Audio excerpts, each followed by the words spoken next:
watching Picks with David, Week 8 in the NFL, a disembodied edition. And let's take a look and see how we did last week through week number 7. 32-11, an unbelievable 6-0 week. Such a good week for me. We already lost the Thursday night game this week. Let's see if we can get 5 victories on Sunday and Monday. Game number 1 is the 5-2 Green Bay Packers at the 2-5 Jacksonville Jaguars. And in this particular game, Jacksonville comes home after a couple of weeks in England where they split the series out that direction. Jacksonville just seems to be the walking wounded. They've had some injuries defensively. They've had some problems offensively because they're not able to run the ball effectively from time to time. But since they've gave the majority of the bulk of the carries to Tank Bigsby, Jacksonville has looked a little bit better. I expect to see him get a lot more of the load here running the football, but it's going to come down to the quarterbacks in this game. Trevor Lawrence, has not necessarily turned the ball over too much, but he just can't seem to pick up third downs. The penalties have cost them, in pretty important situations. And I just think that Green Bay with Jordan Love, the way their defense is playing, the way their offense is able to control the time of possession through running the ball and the array of receivers they have, the Green Bay is just the better team here. I'll take the Packers in game number 1. Game number 2 is the 4-2 Philadelphia Eagles take on the 3-4 Cincinnati Bengals. And the Bengals defense has struggled this season. They have given up quite a few points, over the last several weeks. Now, they managed to win a game here and there, but they're still, behind and in the red, if you will, on their record here at 3-4. Joe Burrow continues to perform well. They managed to score plenty of points, but the defense is giving up a lot of points.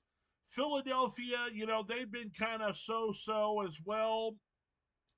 It just depends on whether their defense comes to play. I expect both these offenses to show out today. But I think that going on the road, to Cincinnati is going to be a tough task for the Eagles. I think that the Bengals, they're just, they play a little bit better at home than they do on the road. Now, I think that the Eagles, if they control the time of possession with Saquon Barkley and Jalen Hurts doesn't turn the football over, I think the Eagles could win this game easily. But I think that the Bengals are going to give them all that they can handle. The Eagles may struggle here, keeping the time of possession, not turning the ball over. I think the Eagles are going to play smart this week, but their defense had better come to play against the Bengals. I'm going to go ahead and take the Eagles in this matchup.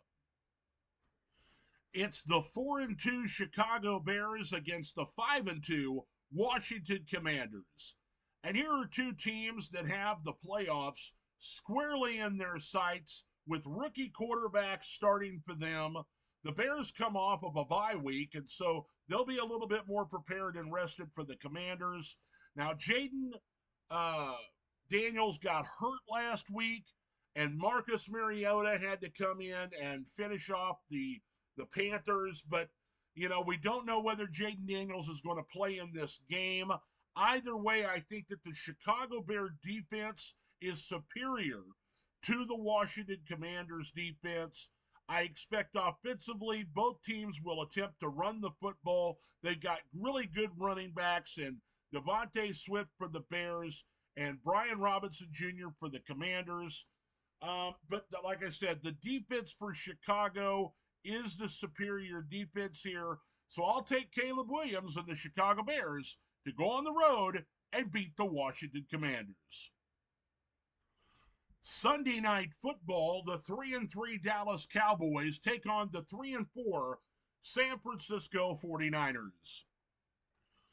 Here are two teams that are underperforming to the level of their talent on both sides of the football. And to be honest, San Francisco has had Dallas's number over the last several years. They've knocked them out of the playoffs on more than one occasion in the last 5 years.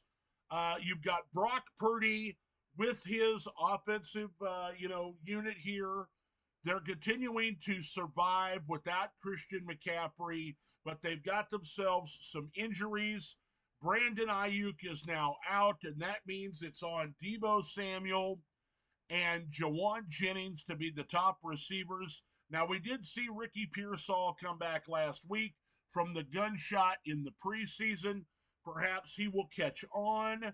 But I think that the 49ers' ability to win this game is diminished due to the amount of injuries that they have on their team. Now, for Dallas, they go on the road. They were embarrassed last year in San Francisco. I'm sure they've thought about that. I'm sure it is a chip on their shoulder. But I'm just not sure that the Dallas Cowboys have the ability to beat the 49ers. If they do, this would be the week to do it. But I'm just going to go with the San Francisco 49ers playing at home. I think that the Cowboys are not a playoff team this year. I'll take the 49ers to win on Sunday Night Football. Monday Night Football on ESPN pits the 2-5 New York Giants against the 5-2 Pittsburgh Steelers. And the Steelers had a coming out party and an offensive throwing down the field last week against the Jets. Russell Wilson come in and the offense completely exploded. I expect their defense to continue to play well. And the way their offense is playing, I don't see how I can pick the Giants to win. But let's talk about the Giants. They've got themselves a running game that people didn't think they would have after the loss of Saquon Barkley. It's headed by Devin Singletary and now Tyrone Tracy, the rookie out of Purdue. Their wide receivers, they got Malik Neighbors back, and so you can expect them to be able to possibly air it out in this game, but it's against a very tough Steelers defense. And for that reason, Daniel Jones turns the football over. I expect Pittsburgh to play another strong game here on Monday Night Football and get the victory. Well, that's it, everybody. Thanks a lot for joining me for another edition of Picks with David here on Facebook and YouTube. Be sure to like and subscribe my videos so you don't miss any of them as we go through the NFL season. And we'll see you again next time right here.